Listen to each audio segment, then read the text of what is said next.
एक एक करके जो आपने सारी बातें रखी हैं, आपने कहा कि अकाउंटेबिलिटी होनी चाहिए और सारे ऑफिशियल्स पे स्ट्रांग एक्शन होना चाहिए। ये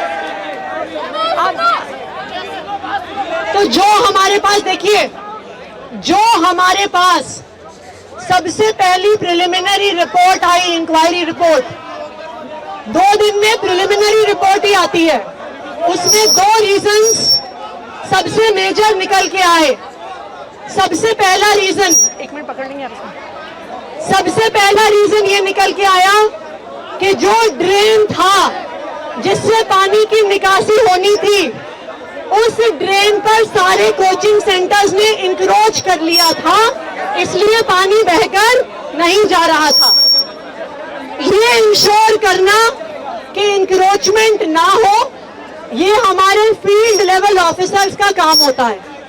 तो ये क्लियर है, ये तो बिल्कुल प्राइमा फेसाई क्लियर है कि फील्ड लेवल इंजीनियर्स ने अपना काम नहीं किया, क्योंकि इसलिए हमने फाइनल इंक्वायरी रिपोर्ट का भी इंतजार किए बिना जो फील्ड लेवल सबसे जूनियर इंजीनियर था उसको परमानेंटली टर्मिनेट कर दिया,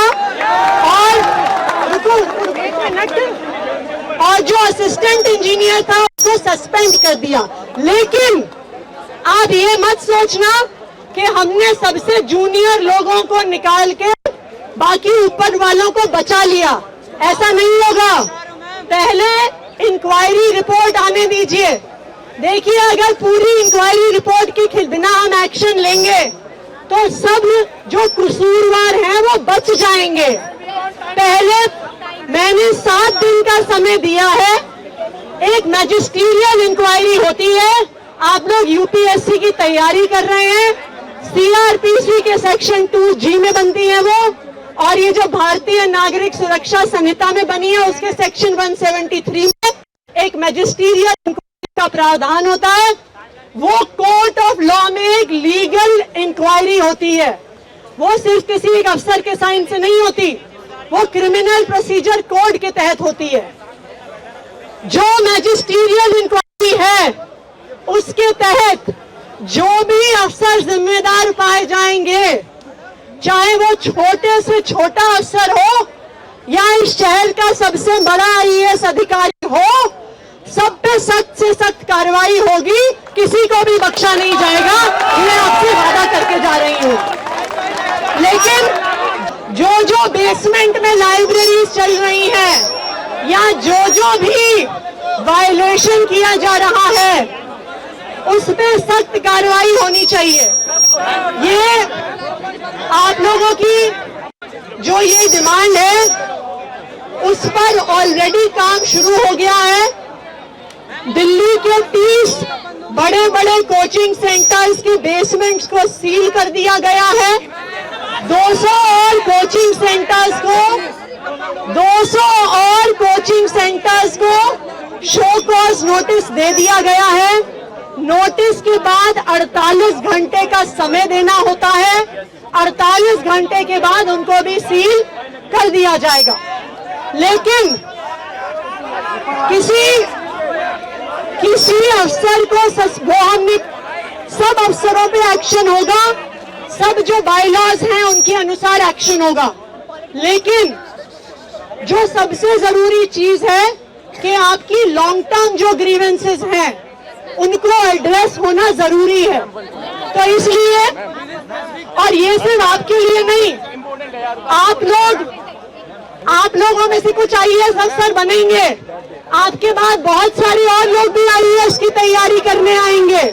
तो अगर एक बार हम सिस्टम को सही करेंगे तो आने वाले सभी यूपीएससी एस्पिरेंट्स के लिए सिस्टम ठीक होगा।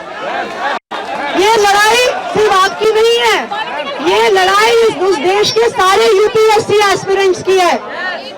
तो आपके यूपीएससी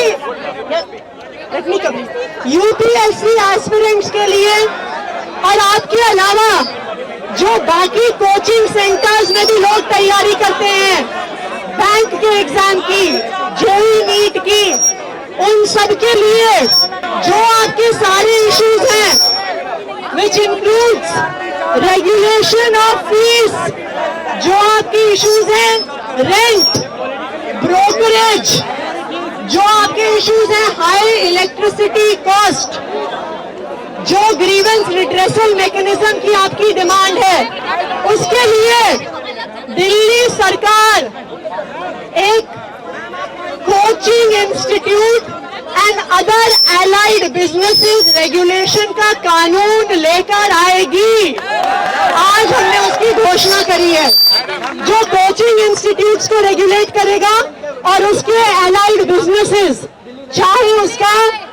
चाहे जो आपका रेंट हो, चाहे ब्रोकरेज हो, उससे सारे जुड़े हुए इश्यूज को रेगुलेट करेगा। ये आपको एक परमानेंट सोल्यूशन देगा। लेकिन इस एक्ट को बनाने में हम चाहते हैं कि आप लोगों का भी योगदान रहे।